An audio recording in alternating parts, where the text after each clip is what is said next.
நண்பர்கள் அனைவருக்கும் காலை மாலை மதிய வணக்கங்களை தெரிவித்துக் கொள்வது உங்கள் நண்பனர். உன்னை வீடியோவில் நம்ம எதை பற்றி பார்க்க போகிறோம்னா ஒரு ஜாப் வேகன்சியை பற்றி தான் பார்க்க போகிறோம். அது என்ன அப்படின்னு கேட்டிங்கன்னா நர்சிங் ஜாப் வேகன்சி நிறைய பேர் வந்து நம்மள்ட்ட கேட்டுட்டு இருந்தாங்க. குறிப்பாக வந்து இந்த வீடியோட கடைசியில் ஒரு வேலைவாய்ப்பு தகவலும் இருக்குது. நர்சிங் வேலைக்கு இப்போ ஆள் எடுத்துக்கிட்டு இருக்காங்க. அது எங்கே அப்படிங்கிறதையும் டீட்டெயிலாக நான் சொல்கிறேன். ஸோ இந்த வீடியோ வந்து கடைசி வரைக்கும் பாருங்கள். யாராவது நர்சிங் இருந்தாங்க அப்படின்ற பட்சத்தில் அவங்களுக்கு இந்த வீடியோவை ஷேர் பண்ணி விடுங்க. அவங்களுக்கு ரொம்ப யூஸ்ஃபுல்லாக இருக்கும். ஸோ இந்த மாதிரியான இன்ஃபர்மேஷன்லாம் தெரிஞ்சுக்கணுச்சுன்னா மறக்காம நம்ம சேனலை சப்ஸ்கிரைப் பண்ணி வச்சுக்கோங்க. ஓகே, ஃபஸ்ட்டு வந்து பார்த்திங்க அப்படின்னா வந்துட்டு நர்சிங் ஜாப் வேகன்சி அப்படின்னா வந்துட்டு பார்த்திங்கன்னா யாரெல்லாம் நர்சிங் ஜாப் வேகன்சியில் போகலான்னு கேட்டிங்கன்னா டிப்ளமோ படித்தவங்களும் நர்சிங் வேகன்சியில் போகலாம், டிகிரி முடித்தவங்களும் நர்சிங் வேகன்சியில் போகலாம். அதே மாதிரி பார்த்திங்கன்னா ஜிஎன்எம் நர்சிங் முடித்தவங்களும் நர்சிங் வேகன்சியில் போகலாம். ஓகேங்களா? அதே மாதிரி மெயில் மட்டும்தான் போக முடியுமா, ஃபீமேல் மட்டும் தான் போக முடியுமா அப்படின்னா அப்படிலாம் கிடையாது. ரெண்டு பேருமே போகலாம், மெயிலும் போகலாம் ஃபீமேலும் போகலாம். ஓகேங்களா? ஒரு சில பேர் வந்து டிப்ளமோ முடித்தவங்க போக முடியாது அப்படிங்கிற மாதிரி சொல்லுவாங்க. அப்படிலாம் கிடையாது, டிப்ளமோ முடித்தவங்களும் போகலாம். ஓகேங்களா? அடுத்ததாக பார்த்தீங்கன்னா சிங்கப்பூருக்கு ஃபஸ்ட்டு நர்சிங் வேகன்சியை பற்றி சொல்லிடுறேன். அதுக்கப்புறமேட்டு அதர் கண்ட்ரிக்கு சொல்கிறேன். ஓகேங்களா?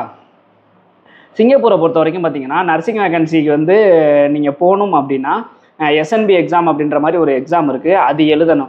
அது எழுதாமல் நான் போகலாமா அப்படின்னு கேட்டிங்கன்னா போகலாம். எஸ்என்பி எக்ஸாம் எழுதாமல் போனால் ஆனால் அங்கே போயிட்டு நீங்கள் எழுதினா மட்டும்தான் ஸ்டாஃப் நர்ஸாக ஆக முடியும். இல்லைனா ஸ்டாஃப் நர்ஸாக உங்களால் ஆக முடியாது.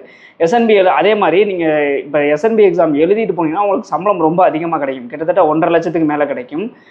அதே இது எக்ஸ்என்பி எக்ஸாம் வந்து எழுதாமல் போகிறீங்க அப்படின்னா கொஞ்சம் கம்மியாக தான் சம்பளம் கிடைக்கும். நீங்கள் சிங்கப்பூர் போய்ட்டும் எஸ்என்பி எக்ஸாம் எழுதலாம். உங்களுக்கு ஹாஸ்பிட்டல் சைட்லேருந்து சப்போர்ட் கிடைக்கும். ஆனால் வந்து அங்கே போனீங்கன்னா ஒரு லிமிட்டட் டைம் தான் நீங்கள் எழுத முடியும். ஓகே, சேலரி பார்த்தீங்க அப்படின்னா வந்துட்டு ரொம்ப அதிகம். நர்சிங்கை பொறுத்த வரைக்கும் ரொம்ப ஈஸியாக ஜாப் கிடைக்கிறது அப்படின்னு பார்த்தீங்கன்னா நர்சிங்க்கு தான் கிடைக்கும்.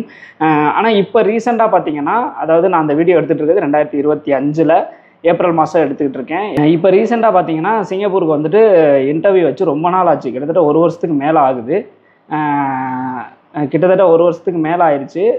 எதுவுமே மூவ்மெண்ட் இல்லாமல் தான் இருக்குது. ஆனால் ஏற்கனவே செலக்ட் பண்ணவங்க ஒன் பை ஒன்னாக போயிட்டு தான் இருக்கிறாங்க. இப்போ ரீசெண்டாக நர்சிங் வேகன்சி எதுவுமே போடல. அப்படி நர்சிங் வேகன்சி போட்டாங்க அப்படின்னா கண்டிப்பாக வந்து நான் உங்களுக்கு வந்து அப்டேட் பண்ணுறேன். இதுக்கு வந்து என்னென்ன மாதிரியான டாக்குமெண்ட்ஸ் வேணும் அப்படின்னு கேட்டிங்கன்னா, நீங்கள் நர்சிங் கவுன்சிலில் ரிஜிஸ்டர் பண்ணியிருக்கணும். நர்சிங் கவுன்சிலில் ரிஜிஸ்டர் பண்ணி 1 இயர் முடிஞ்சிருக்கணும் முழுசாக. நீங்கள் 1 இயர் முடியலை அப்படின்ற பட்சத்தில் கண்டிப்பாக வந்து உங்களை எடுக்க மாட்டாங்க. நீங்கள் நர்சிங் கவுன்சிலில் ரிஜிஸ்டர் பண்ணி 1 இயர் முடிஞ்சிருக்கணும். முடிஞ்சிருந்துச்சு அப்படின்னா தாராளமாக வந்து இன்டர்வியூ வரையில் நீங்களே நேராக போகலாம். நேராக போய் இன்டர்வியூ அட்டன் பண்ணலாம். இங்கேயே எஸ்என்பி எக்ஸாமுக்கு உங்கள் எல்லாமே பண்ணி கொடுப்பாங்க. ஸோ நீங்கள் எஸ்என்பி எக்ஸாமும் எழுதலாம். எழுதி பாஸ் பண்ணிட்டீங்க அப்படின்ற பட்சத்தில் நீங்கள் தாராளமாக வந்து ஏஜென்சியை எல்லாமே பார்த்துக்குவாங்க. சென்னையில் தான் வந்து இன்டர்வியூ நடக்கும். நீங்கள் சென்னை போயிட்டீங்க அப்படின்னா மற்றது எல்லாமே ஏஜென்சி பார்த்துவாங்க. நீங்கள் வந்து நர்சிங் கவுன்சிலில் ரிஜிஸ்டர் பண்ணாமல் இருந்தீங்கன்னா இமீடியட்டாக ரிஜிஸ்டர் பண்ணிக்கோங்க. ரிஜிஸ்டர் பண்ணி 1 இயர் வந்து வெயிட் பண்ணுங்கள். ரிஜிஸ்டர் பண்ணிவிட்டு அந்த 1 இயர் எங்கேயாவது ஒர்க் பண்ணுங்கள். கண்டிப்பாக எக்ஸ்பீரியன்ஸ் இருந்தால் தான் சிங்கப்பூரில் போய்ட்டு உங்களால் சர்வே பண்ண முடியும். ஸோ நர்சிங்க்கு கண்டிப்பாக எக்ஸ்பீரியன்ஸ் கேட்பாங்க. ஃப்ரெஷரை எடுக்கவே மாட்டாங்க, எக்ஸ்பீரியன்ஸ் தான் கேட்பாங்க. ஸோ நல்ல எக்ஸ்பீரியன்ஸை கேதர் பண்ணிக்கோங்க. கண்டிப்பாக வந்து சிங்கப்பூருக்கு நீங்கள் போயிடலாம். ஓகே, அதர் கண்ட்ரிக்கு சொல்கிறேன். அதர் கண்ட்ரிக்கு பார்த்தீங்கன்னா மோஸ்ட்லி வந்து இந்த எஸ்என்பி எக்ஸாம்ங்கிறது வராது. சிங்கப்பூருக்கு மட்டும்தான் எஸ்என்பி எக்ஸாம். அதர் கண்ட்ரிக்கு வேறு மாதிரியான எக்ஸாம்ஸ் வரும். ஆனால் அது இல்லாமையும் நீங்கள் வந்து அதர் கண்ட்ரிக்கு போகலாம். சிங்கப்பூரையும் அதர் கண்ட்ரி நீங்கள் கம்பேர் பண்ணுறீங்க அப்படின்னா அதர் கண்ட்ரினா எந்தெந்த ஊருக்கு போகலாம் பார்த்தீங்கன்னா துபாய், சவுதி, அபுதாபி இந்த மாதிரி எல்லா கண்ட்ரிக்குமே நர்சிங் வேகன்சிக்கு எடுப்பாங்க. சிங்கப்பூருக்கு அங்கே என்ன டிஃப்ரெண்ட் பார்த்தீங்கன்னா சேலரி தான் டிஃப்ரெண்ட். சிங்கப்பூரில் கொஞ்சம் அதிகமான சேலரி கிடைக்கும். இந்த கண்ட்ரிலாம் கொஞ்சம் கம்மியாக கிடைக்கும். இப்போ சிங்கப்பூரில் பார்த்தீங்கன்னா எஸ்என்பி எக்ஸாம் பாஸ் பண்ணியிருந்தீங்க அப்படின்னா 1.5 லட்சம் வரைக்குமே நீங்கள் சம்பளம் வாங்கலாம். எஸ்என்பி எக்ஸாம் பாஸ் பண்ணலை அப்படிங்கிறப்ப 1,10,000 அந்த ரேஞ்சில் வந்து சம்பளம் கிடைக்கும். அதே இது அரபு கண்ட்ரிலாம் போனீங்கன்னா 1 லட்சம் தான் வந்து உங்களுக்கு சேலரியே. 1.10 தாண்டாது. ஸோ வந்து அந்த பேசிக் ரேஞ்சில் தான் வந்து உங்களுக்கு சம்பளம் கிடைக்கும். ஸோ அதர் கண்ட்ரிக்கும் இங்கேக்கும் இதுதான் மிகப்பெரிய டிஃப்ரென்ஸு.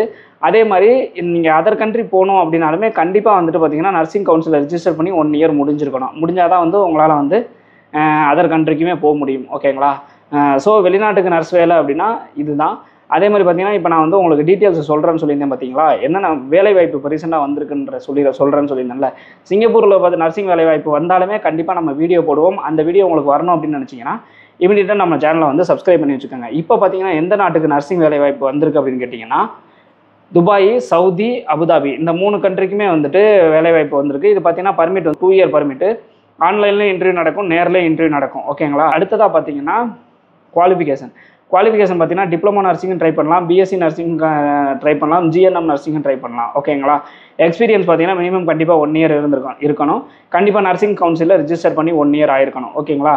ஸ்டார்டிங் சேலரியே பார்த்தீங்கன்னா இதில் 80,000லேருந்து 1.5 லட்சம் வரைக்கும் இதில் தருவாங்க. ஃபுட்டு பார்த்தீங்கன்னா நீங்கள் ஓனாக தான் பார்த்துக்கணும். டிரான்ஸ்போர்ட் ஃப்ரீ, ரூமும் ஃப்ரீயாகவே கொடுத்துருவாங்க. ஓகேங்களா? ஸோ ஆன்லைன் இன்டர்வியூ நடக்கும், நேர்லேயே இன்டர்வியூ நடக்கிறதுக்கான வாய்ப்புகள் இருக்குது. கண்டிப்பாக வந்து நீங்கள் எக்ஸ்பீரியன்ஸ் வந்து 1 இயர் ஆயிருக்கணும். ஓகேங்களா? ஸோ இதுக்கு எல்லாத்துக்கும் உங்களுக்கு ஓகே அப்படின்னா டிஸ்பிளேல தர நம்பருக்கு கால் பண்ணி உங்களோட டாக்குமெண்ட்ஸ் எல்லாத்தையும் ப்ராப்பராக ரெடி பண்ணி அனுப்புங்க. அவங்களே வந்து உங்களுக்கு வேலை வாங்கி கொடுத்துருவாங்க. இதில் வேறு ஏதாவது டவுட் இருக்குது அப்படின்ற பட்சத்தில் கமெண்ட் செக்ஷனில் கேளுங்க. கண்டிப்பாக வந்து நான் உங்களுக்கு வந்து கிளியர் பண்ண பார்க்குறேன். இந்த மாதிரியான இன்ஃபர்மேஷன்லாம் தெரிஞ்சுக்கணும்னு நினச்சின்னா மறக்காம நம்ம சேனலை சப்ஸ்கிரைப் பண்ணி வச்சுக்கோங்க.